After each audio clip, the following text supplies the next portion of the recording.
Well, my peeps, it is raining out there again, and I'm not going to complain. I'm glad for every little bit of rain, but I've decided that today is a perfect day to take a nice, long, like my doll, nice, long bubble bath. Oh, yeah. Now, when I was in San Francisco, I went to Lush, and I picked up a couple different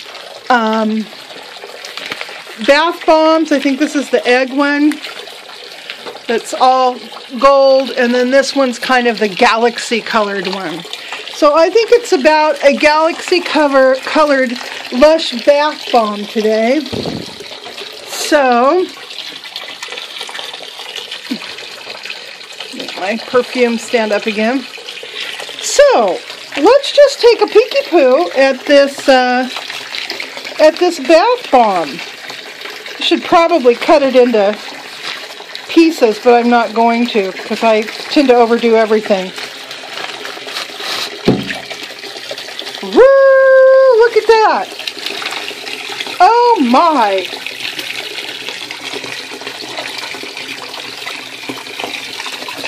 Oh, that is seriously cool! Oh wow! I think it's got a bunch of glitter in it too, as well. Let me see. Do I have glitter in there? I can't tell. Alrighty, so I'm going to fill my tub, which takes a while because I only get hot water coming out of here. So that means I have to go get some cold water to cover it up. And then I'm going to get in this tub and I'm going to talk to you about the difference between responding and reacting. I saw a really good video on that earlier today, so I shall be back. Oh yes, oh yes, oh yes, glittery blue water. Oh, I can feel my toes beginning to web up already. Oh yes, my peeps. Some days nothing feels better than lying in a hot, blue, sparkly bath of unicorn pee. I'm loving this. Speaking of unicorns, so what do you guys think about Starbucks Unicorn Frappuccino that's coming up?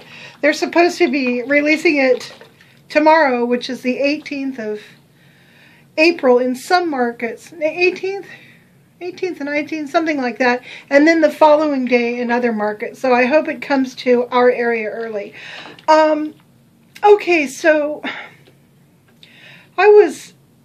I've still been wallowing in, whoa, you can't see me because I'm not watching what I'm doing. Alright, sorry. Oh, but you can see my clean toilet. I'm real proud of that. I actually scrubbed around there. Anyhow, I haven't been,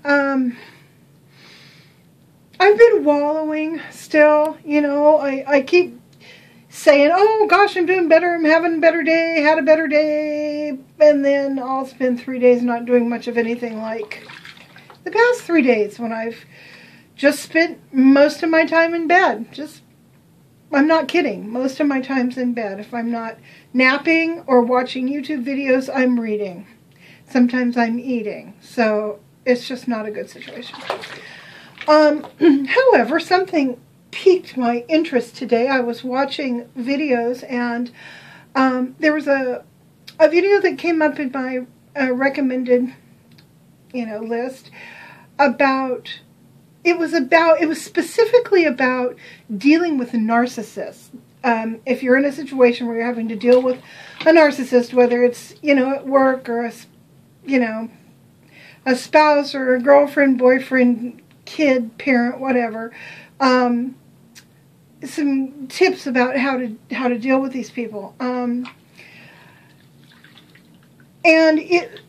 specific to that, it was talking about the difference between responding and reacting, and how narcissists will often their deal is to get you to react.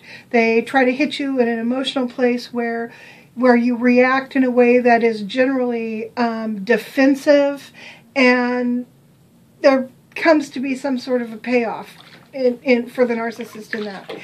I'm going to set the whole narcissist thing aside because that's not really what what struck me about the video. It was more the idea of the difference between responding and reacting to things that happen in our world, to, you know, just about anything. Somebody cutting you off in traffic, or your food coming late, or a friend misunderstanding you and getting angry. There's just so many different places in life where we have the opportunity to respond or react. Now,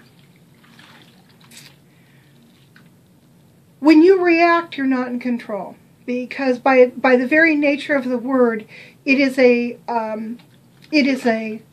action that occurs without thought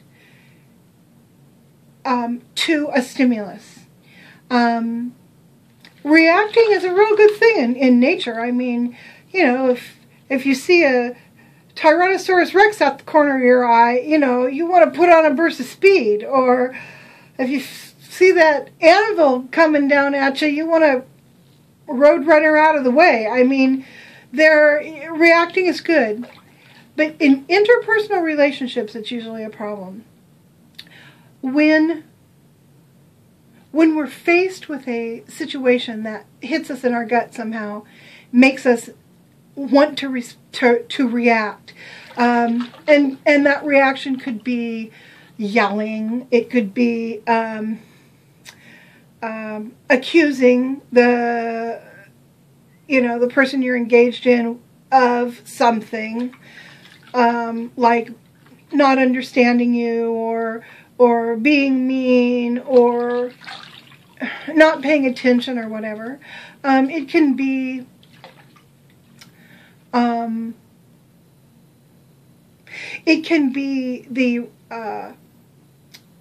the urge to start defending whatever it is that that you feel like you're being attacked about.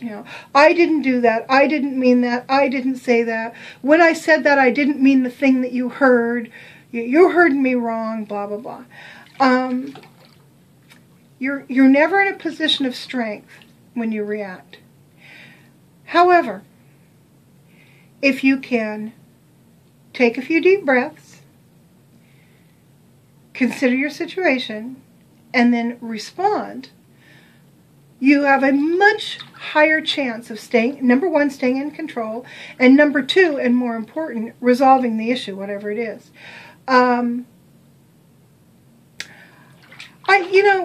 I can remember so many times in my life where I've been in a situation where I've said, I'm sorry. Oh, I'm sorry. I'm sorry. I'm sorry.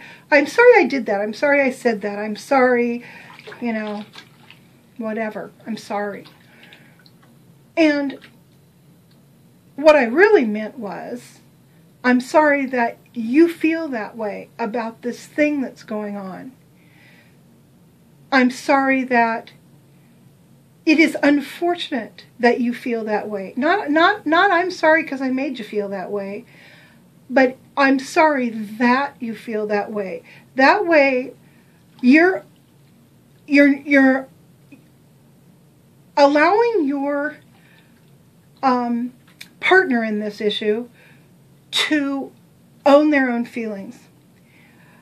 If you say, I'm sorry I said that, then they don't have the opportunity to own any of the responsibility of what's going on. And you take it all on yourself, and you create this loop that doesn't allow for any sort of resolution. So, I'm sorry you feel that way gives the opportunity to then explore, if it's possible, and it isn't always possible with everybody, but I think most of us, it's probably possible, to explore the conditions about why your partner in this situation is feeling bad, or is feeling angry, or is feeling impatient, or is feeling diminished.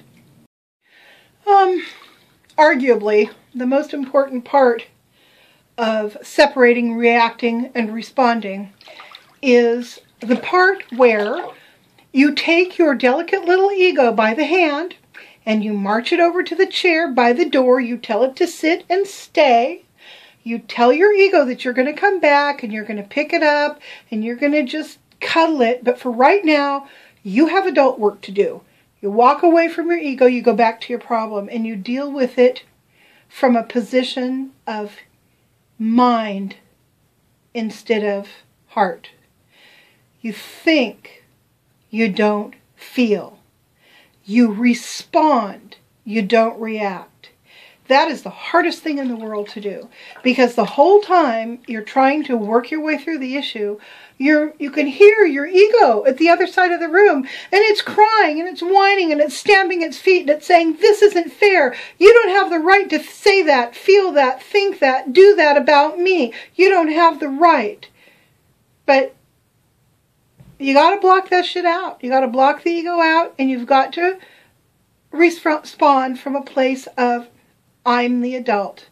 I'm the teacher here. I'm the parent here. I'm the administrator. I'm the boss here. I am, God help us all, the president here. It's my job to deal with this situation from a position of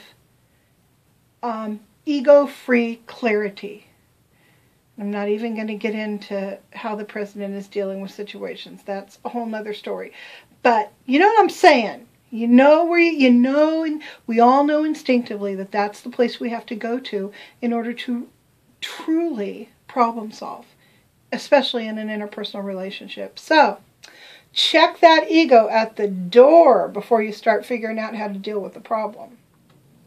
Everyone has a responsibility in any interpersonal situation.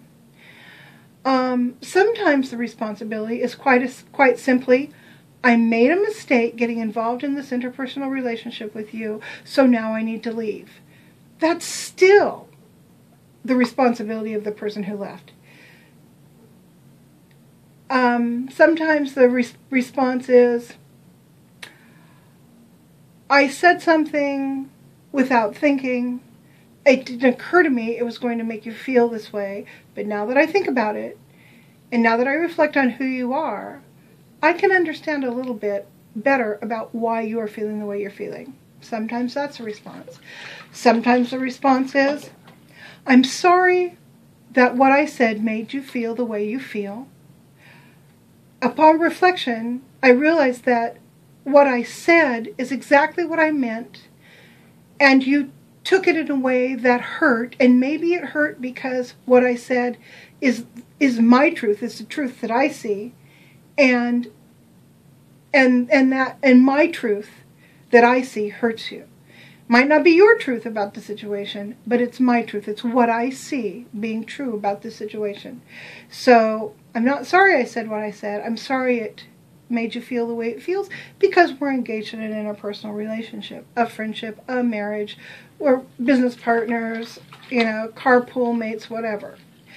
So stop and think about what's going down in a negative interpersonal situation before simply reacting.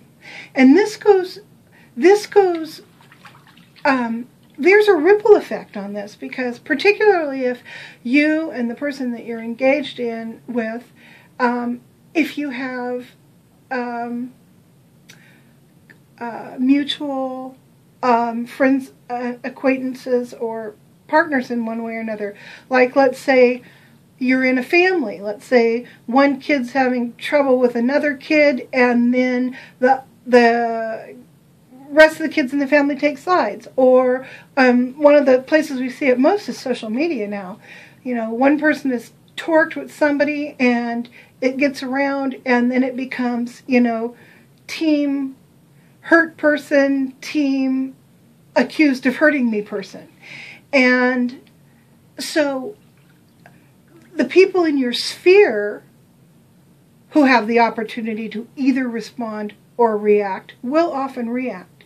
We all feel this need to jump to the defense of the person who we love, who we perceive as being hurt.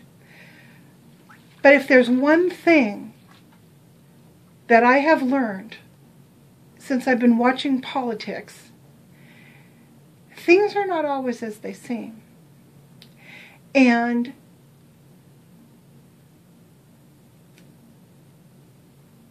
And it isn't my job to defend my friend unless I know, unless I have seen, unless I am certain that my friend has been wrongly attacked or accused. But often, it's just a two-way street. And so I tend to reserve my mama bear reaction until after I've considered the situation for a little while. Thought about what might be going on both sides. So, that's responding. Now, if I think about it, run it through my mind, try to put it in some sort of order, and then decide that I'm going to attack like a mama bear, it's still a response, but it's not a reaction. And that's the important thing. Give yourself an opportunity to consider any situation before acting. Don't drop the mother of all bombs until you've had a couple of days to really think about it. And if you still think you need to drop that mother of all bombs, do it. But make sure you get intel about why you're dropping that bomb, and you make sure that the reason you're dropping that bomb is that actually happened, and that you've got reasonably good intel that you're making a decision based on a reality that's real. So that's all I wanted to talk about today. I'm too tired to talk about anything else. And I'm too relaxed. So I think what I'm going to do now is pick up my book and do a little bit of reading. And I hope everybody's having a wonderful day. And if you search reaction versus reacting versus responding, you'll find a lot of videos about it on here on YouTube. And some of them are real interesting. I'll try to remember to link the one that I watched earlier today. It has to do with narcissistic personality, which really is like an extension of the real core. And the real core is give yourself some opportunity to think before you act. So, talk to you guys later. Bye!